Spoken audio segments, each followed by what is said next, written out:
The Vanishing Honeymoon. Rachel Carter had never been to Vegas before.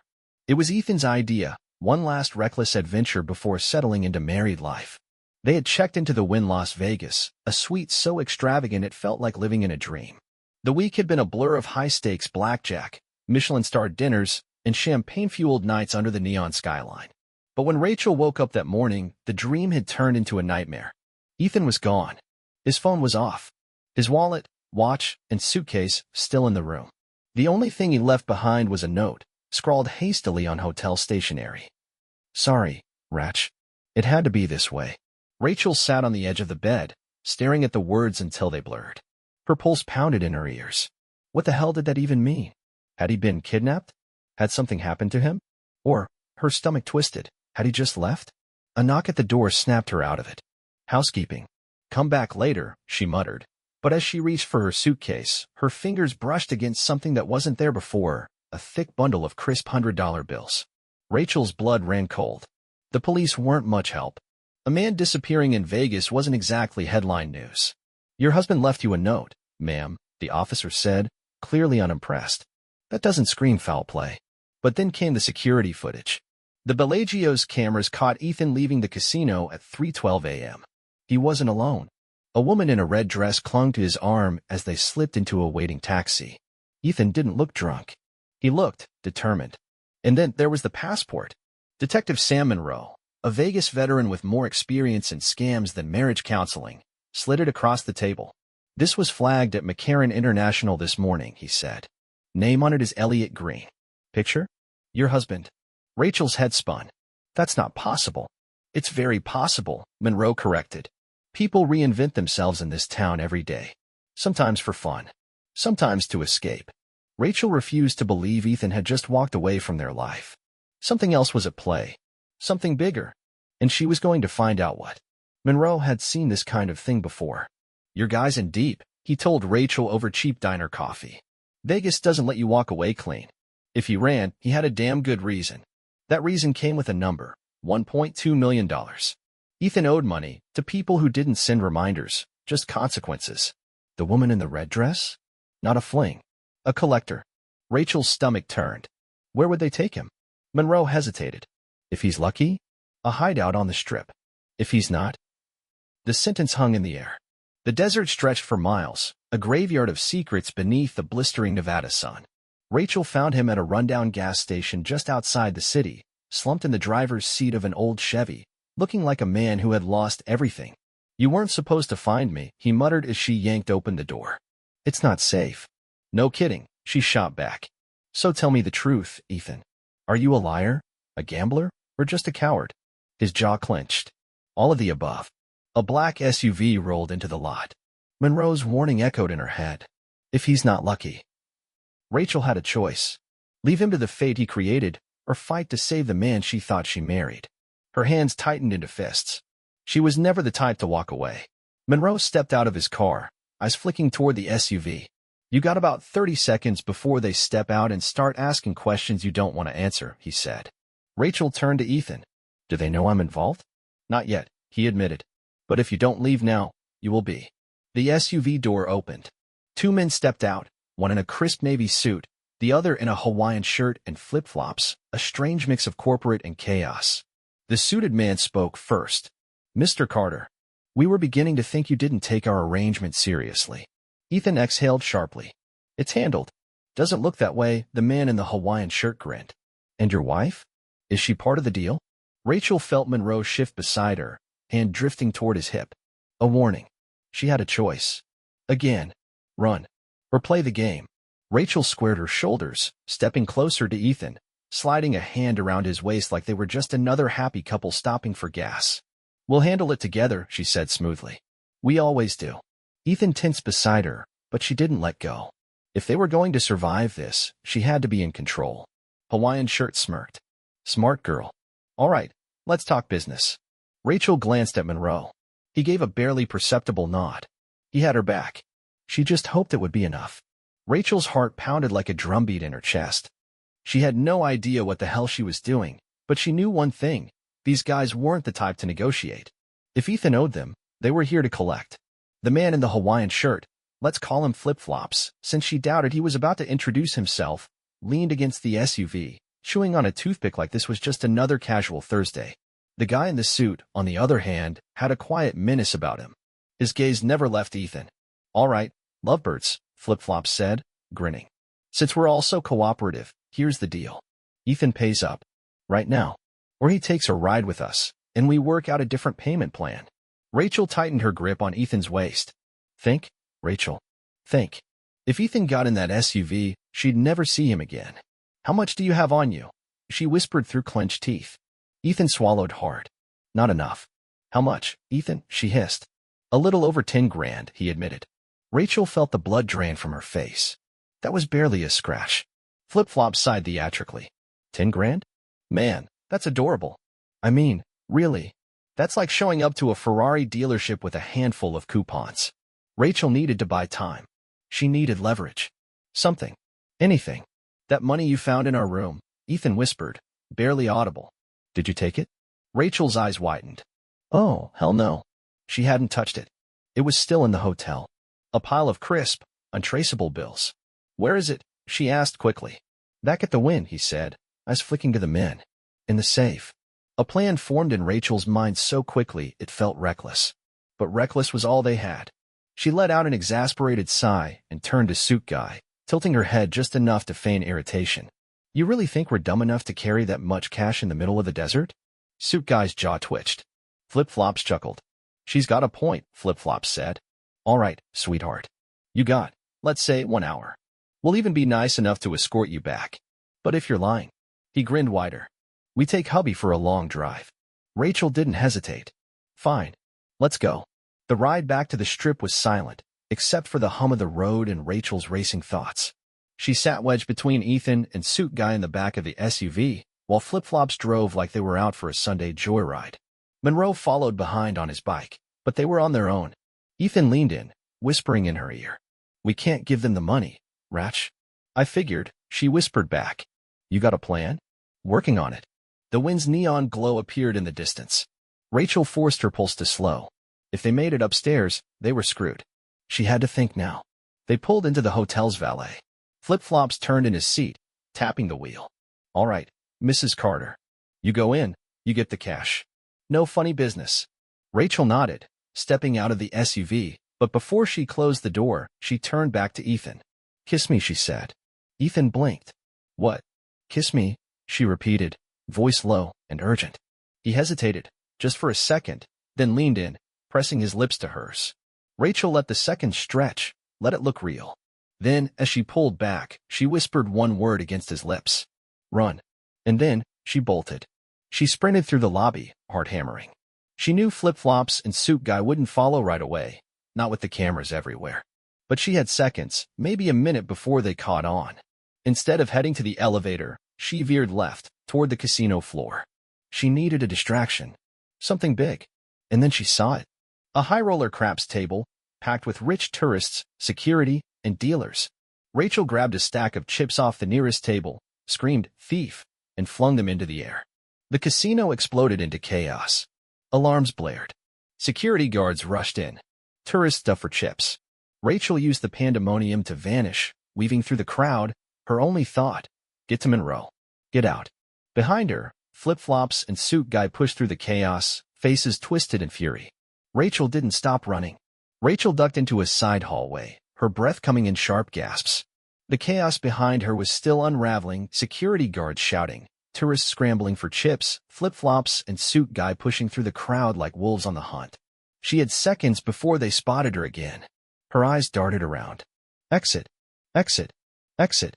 There, a staff-only door at the far end of the hallway. Bingo. She sprinted for it, pushing through into a dimly lit service corridor. The smell of cleaning supplies and old carpet hit her as she raced past carts of linens, her mind working overtime. Monroe. I need to find Monroe. Rachel yanked her phone out. One message. Just one. Front entrance. Now. She sent it to Monroe and prayed he'd get there in time. Behind her, the door slammed open. God damn it, where is she? Flip-Flop's voice echoed down the hallway. Rachel didn't wait to find out how close they were. She ran. The corridor twisted left, then right, opening up into a kitchen. Staff bustled everywhere, chefs, servers, dishwashers, all moving in the organized chaos of a five-star restaurant. Rachel grabbed an apron off a hook, threw it over her head, and walked straight through like she belonged. Hey, someone barked. Shit, a manager.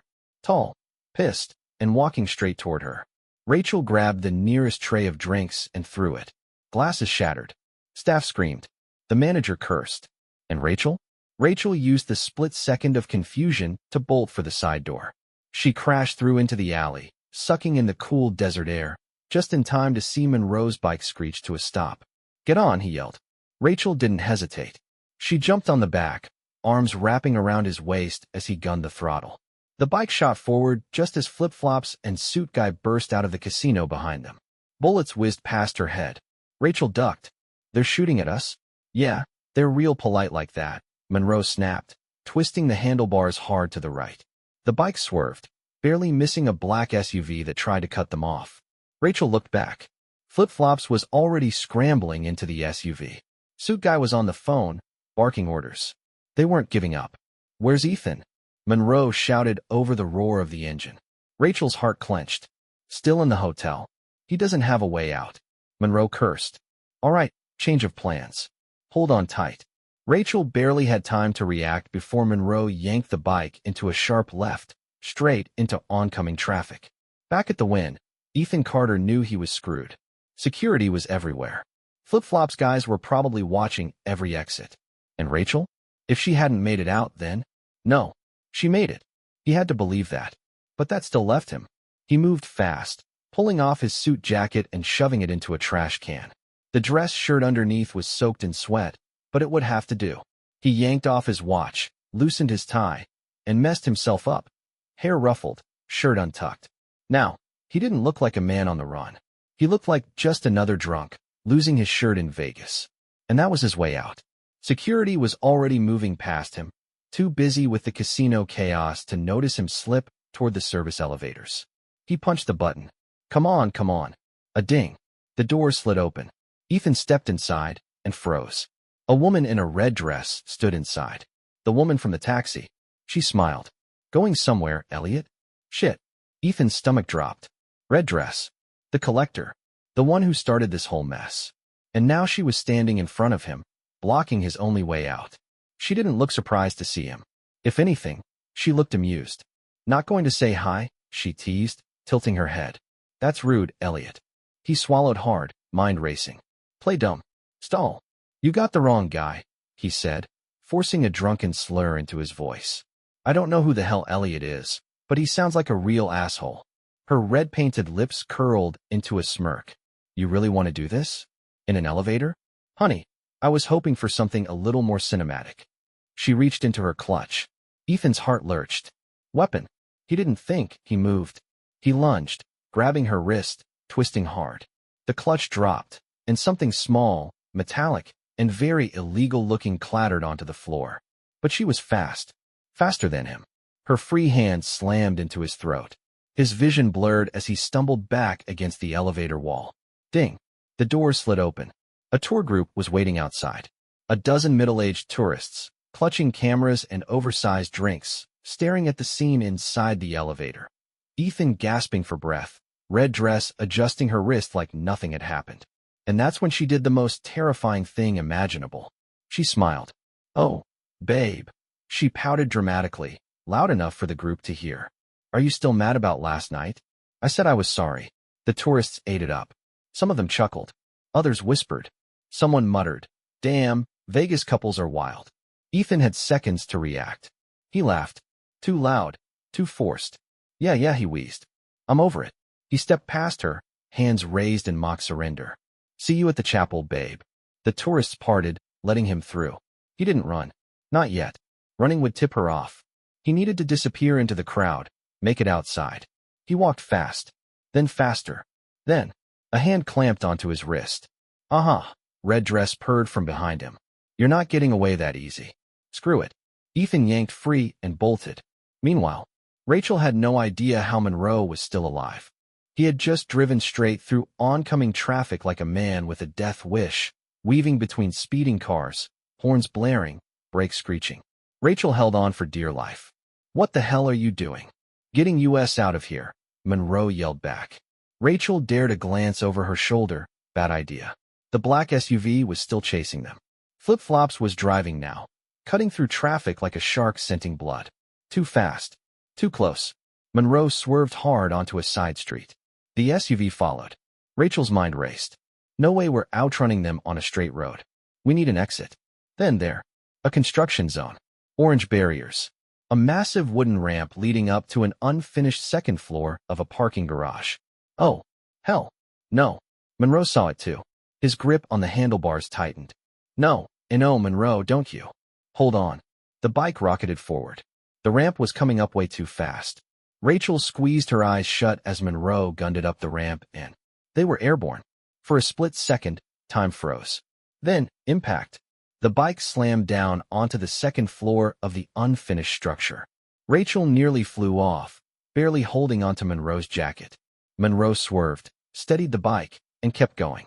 Rachel turned back, just in time to see Flip-Flop's SUV reach the ramp. Too fast. They weren't going to make it. The SUV launched. And, crash. The nose of the vehicle slammed into the edge of the second floor. The back half tipped upward, teetering. Then, with a deafening groan of metal, it fell. Straight down. Boom. A fireball erupted below. Rachel's breath came in short, shaky bursts. Monroe finally exhaled. Well, that's one way to end a chase. Rachel's hands were still shaking. Tell me you planned that. Monroe smirked. Would it make you feel better? Not really. Then no, I didn't. Back at the Wynn, Ethan had minutes, if that, before Red Dress caught up. He needed an escape. As he pushed through the hotel lobby, he spotted something. A tour group heading toward the exit. Perfect. He grabbed a discarded baseball cap from an abandoned slot machine, shoved it on his head, and slipped into the group. Stay casual. Stay quiet. Disappear. The front doors were just ahead. 10 steps. 5. 3. Then, going somewhere, Elliot? Shit. A different man stepped in front of him. Not Red Dress. Someone worse. A broad-shouldered guy in a gray suit. He wasn't smiling. Rachel's text came in at that exact moment. Got an exit. Meet me at Neon Boneyard. Now. Ethan barely had time to process that before the man grabbed his arm. Boss wants a word. Ethan forced a smirk. Yeah? Well, I'm kinda booked today. Rain check. Gray suit's grip tightened. No. And then, something cold and metallic pressed into Ethan's ribs. A gun. Ethan froze. Red Dress caught up a second later, stepping beside Gray suit, looking very, very pleased. See, she purred. Told you he was slippery. Gray suit didn't blink. Let's go. Ethan swallowed hard. No options. No escape. Rachel's text flashed in his mind. Neon Boneyard. Just gotta survive long enough to get there. He exhaled. And let them take him. The house always wins. Ethan Carter, welcome to the game. Ethan sat across from Mr. Ashford, his fingers hovering over the black card on the table. The private high-rise suite was eerily quiet. Only the distant hum of the Vegas Strip below. I don't gamble, Ethan said flatly. Ashford smirked, swirling a glass of whiskey. Oh, but you do. You just don't realize it yet. Ethan's mind raced. This wasn't about money. This was something bigger. The game starts soon, Ashford continued. You'll play against some of the most powerful people in this city. Win, and you walk away free. Lose. Ashford smiled. Well, you won't get the chance to lose twice. A massive bodyguard stepped forward. Your suit is waiting. Change. Ethan clenched his jaw. No way out. Not yet. He grabbed the black card and stood. Fine. Let's play. Rachel and Monroe, the setup. Rachel pressed her back against a rusted old neon sign, the cold metal biting into her skin. Across from her, Red Dress leaned against a broken casino sign, arms folded, watching them like a cat that had already caught its prey. You thought you were so clever, huh? Red Dress smirked. That stunt back at the Wynn? Cute. But the house always wins. Rachel's pulse pounded. We walked straight into this. She stole a glance at Monroe. His jaw was tight, hands in fists. He knew something. You don't want me, Rachel said, stalling. You want him. She nodded toward Monroe. Red Dress chuckled. Oh, we do want you, sweetheart. But she turned to Monroe.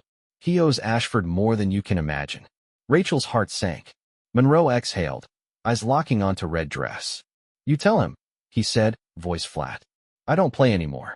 You don't have a choice. Suddenly, a spotlight hit them. A black SUV rolled up, its engine purring like a caged animal. Monroe swore under his breath. Time's up. The doors opened. Two masked men stepped out. Rachel tensed. She could run. Try to fight. But one look at Monroe told her he wasn't running. The bigger of the two men stepped forward, pulling something from his pocket. A sleek black card. He handed it to Monroe. Rachel's stomach dropped. The same card Ethan had. Monroe sighed, rubbing his temple. I really hoped I'd never see one of these again. Red Dress grinned. Congratulations. You're in the game. The game begins. An hour later, Ethan sat at a round, high-stakes poker table, surrounded by men and women who didn't belong in Vegas casinos. They owned them. Every player had something in common. They weren't playing for money. A man in a dark green suit flipped a gold coin between his fingers. A woman with a diamond choker adjusted her lace gloves. A bald man with tattoos up his neck cracked his knuckles. Ashford stood at the head of the table. Tonight's game is simple, he announced. Win, and you leave with what you came for. Lose. He paused, smirking. Well, let's not worry about that yet. A dealer stepped forward. Cards were dealt. Ethan exhaled slowly. He wasn't playing poker. He was playing for his life. And the house always wins. Rachel and Monroe. The heist plan. Rachel paced inside a darkened warehouse, her fists clenched. We need to get Ethan out. Now. Monroe sighed, rubbing the bridge of his nose. It's not that simple. Oh, forgive me for not being an expert on underground billionaire death games. Monroe shot her a look. It's a controlled environment. If we break in, we don't just get Ethan, we get buried. Rachel frowned. Then what's the plan? Monroe hesitated. Then, reluctantly, he pulled something from his pocket. A black card. Rachel's stomach twisted. You're not. Oh, I'm playing, Monroe said. And if I play this right? He met her eyes. We all walk out. All in, or die trying. Ethan, the deadliest hand. Ethan stared at the cards in his hand. Ace of spades. King of hearts. A solid start, if this were a regular poker game. But this? This wasn't poker. Around the table, the other players barely glanced at their cards. Because the game wasn't about the cards. It was about control, bluffing, power. Ashford stood behind the dealer, watching them like a god overseeing his kingdom. You've all been chosen, he said smoothly, sipping his drink. Because you understand risk. But tonight? Tonight, risk is more than just numbers. The bald man with the tattoos cracked his knuckles. Just deal. The first bet came in. $1 million. Just like that. No hesitation. The woman in the diamond choker raised it. $2 million. Ethan swallowed. He barely hit 10 grand to his name, and these people were throwing around millions like loose change. He turned to Ashford. You expect me to match that? Ashford smiled. Of course not, Mr. Carter. We prefer alternative bets. A masked dealer slid a small metal box onto the table in front of Ethan. The other players didn't react. They'd seen this before. Ethan's pulse hammered. He reached forward, flipped the lid open. Inside was a gun. Ashford's voice was almost bored. Your wager is simple. 1 bullet. Russian roulette. Spin the chamber, pull the trigger. You survive. He gestured to the table. You stay in the game. Ethan's fingers tightened around the edge of the box. He forced his face to stay blank, but inside, every nerve in his body screamed. Ashford leaned closer. 1 spin. That's the price. Or, you fold. Folding meant death. He knew that. Ethan looked around the table. No one was surprised. They had all done it before. His gaze flickered to the security cameras overhead. Watching. Recording. And then it hit him. This wasn't just a game. This was a show. He exhaled. No fear. No weakness. That's what Ashford wanted. Ethan reached for the gun. Rachel and Monroe. The infiltration. Rachel and Monroe strode through the VIP entrance of the casino, dressed to kill. Monroe had called in a favor, getting them forged invitations to the game.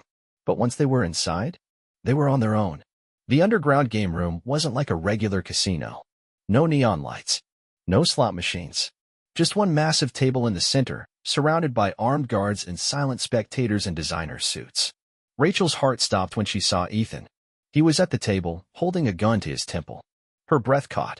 Oh my God. Monroe grabbed her wrist, voice low and sharp. Don't react. Rachel's blood boiled. He's playing Russian roulette. I said don't react. Monroe's grip tightened. If they think you care, they'll use it. Rachel forced herself to breathe. She had one job: get Ethan out alive. She turned to Monroe. What's the next move? Monroe's eyes were locked on Ashford. We changed the game. Ethan, the bullet that changed everything. Ethan rested his finger on the trigger. The gun felt heavy. Too real. He flicked his gaze toward Ashford. The man wasn't even watching him. He was watching the crowd. That's when Ethan realized. It didn't matter if he pulled the trigger. They were watching Rachel. Ashford wanted her to break. He wanted her to react. He's testing her. Ethan exhaled. Screw this. With a casual smirk, he spun the revolver's cylinder and slammed it down on the table. The dealer lifted an eyebrow. Ethan shrugged. What? You think I'm playing by your rules? Silence. Then, Ashford laughed. Slow. Cold. Calculated. Well, Mr. Carter. You do catch on quick. He nodded toward the dealer. The gun was removed. Ethan barely had time to exhale before a new challenge was placed in front of him. A contract? Ashford's voice was smooth. You've won the round. Now let's see how much you're willing to gamble. Ethan's stomach twisted. The contract had two names on it. His. And Rachel's. Ashford smiled. Sign it, and she walks out free. Refuse. He tilted his head. She plays next. Ethan froze. Rachel and Monroe, the heist within the game. Monroe leaned in close, voice deadly quiet. He's trying to get Ethan to sell you out. Rachel didn't blink. Ethan would never. Doesn't matter what Ethan would do. Monroe's voice was ice. Matters what Ashford thinks he'll do. Rachel's mind raced. This wasn't just a poker game. This was psychological warfare. Ashford wanted Ethan to break, to make an impossible choice. But Rachel wasn't about to let him. She turned to Monroe. You said we have to change the game? He nodded. Rachel exhaled. Then let's flip the table. She took a deep breath and stepped forward. Ashford's eyes flickered toward her. Mrs. Carter. Enjoying the show? Rachel smiled sweetly. More than you know. Then she did something no one expected. She reached into Monroe's jacket and pulled out a gun. Not real. A prop. But no one knew that. The guards reacted instantly, weapons rising, but Ashford lifted a hand. Easy, boys. His grin widened. This just got interesting. Rachel pressed the barrel to her own temple. The room went still. You want me in the game, she said. Fine. I play on my terms. Monroe went rigid. Ashford leaned forward, eyes burning with pure amusement. And what, he purred, exactly are your terms? Rachel's pulse was a thunderstorm in her veins. She had one shot. She smiled. If Ethan wins, he takes the house. The room erupted. Gasps. Murmurs. Shock. Even Ethan looked at her like she was insane. Ashford? Ashford grinned. Mrs. Carter, he said smoothly, raising his glass. I think I like you. Then he nodded toward the dealer. Let's raise the stakes. The last hand. The casino was silent. I was on Ethan Carter, sitting at the table, his fingers drumming lightly against the felt. The final hand had been dealt. This wasn't about money anymore. This was life or death. Ashford leaned back in his chair, watching. Amused. Patient. Rachel stood across the room, her fake gun now useless. Monroe was by her side, but she knew this was all on Ethan now. Ethan stared at his cards. Ace of spades. King of diamonds. A strong hand. But was it enough? The final pot? Everything. His freedom. Rachel's life. Monroe's past. The game itself. Ashford placed his bet. $5 million in control of the table. Ethan smirked. Let's make it interesting. He reached into his jacket and threw something onto the table. A small black flash drive. Ashford's expression finally shifted. Ethan tapped the drive with his finger. This. He grinned. This is every dirty deal you've made. Offshore accounts. Bribes. The real stakes behind this little game of yours. Ashford's face darkened. Where did you get that? Ethan didn't blink. You think I'd play without stacking the deck? Rachel's pulse hammered. What is he doing? Monroe, for the first time, actually looked impressed. Ashford's fingers curled around his glass. For the first time, he wasn't in control. Ethan leaned forward. So here's my bet. I win. He smiled. I take everything. The house, the game, your empire. Ashford's jaw tightened. And if you lose? Ethan grinned wider. Then I don't need to win. Because that drive? It's already been sent to the feds. The room erupted. Ashford's guards stepped forward. But Monroe was faster. Gun drawn. Not tonight, boys. Rachel grabbed a champagne bottle off a nearby table and smashed it over Red Dress's head. Chaos exploded. Gunfire. Shouting. And Ethan? Ethan flipped his cards. Royal flush. The room went still. Ashford's face twisted in fury. You little. But before he could react, sirens. Red and blue lights flashed outside the casino. The FBI. Rachel's phone buzzed. A text from an unknown number. Told you I had your back. M. Monroe grinned. Guess the game's over. Ashford lunged for his gun. But Ethan was faster. He clocked Ashford across the jaw, sending him crashing to the floor. House rules, Ethan muttered. The house never wins. 1 week later, Ethan and Rachel sat in a quiet bar off the strip, whiskey in hand, watching the news. Breaking. Underground gambling ring exposed. Billionaire Robert Ashford in custody. Rachel turned to Ethan. You knew all along, didn't you? Ethan smirked, swirling his drink. Let's just say, I never bet unless I know the odds. Monroe strolled in, dropping a manila envelope on the table. You're cut. Rachel blinked. Cut of what? Monroe grinned. The house. Ethan picked up the envelope, whistling low. So, we own a casino now? Monroe winked. Not just any casino. The one Ashford built his empire on. Rachel laughed. So what do we do now? Ethan raised his glass. We raise the stakes. The end.